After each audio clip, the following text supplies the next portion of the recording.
Hey everyone! If you're tired of carrying around bulky art supplies or watching your toddler struggle to grip full-size pens, you need to see this 16-count set of Crayola Pip Squeaks Skinnies, and honestly, they are a total lifesaver for travel and little hands. First off, let's talk about the design. They are significantly shorter and thinner than standard markers. This makes them perfect for stuffing into a small pencil case or a travel bag for restaurant trips. I noticed my kids found them super easy to hold and control compared to the big chunky ones. And the colors?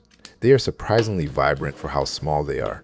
I actually really appreciate that the yellow is a true yellow, not that neon highlighter shade you sometimes get with generic brands. Plus, the fine tips are great for getting into the details of a coloring book. Big bonus for us parents, the washable claim holds up. We've had ink on skin and clothes, and it washed right out, which is a massive relief. Just a quick heads up, remember, these are Pip Squeaks and Skinnies. They are genuinely tiny. So, don't be surprised by the size when you open the box. That's the whole point. Overall, if you need a reliable, mess-free coloring option for on the go, these are absolutely worth picking up.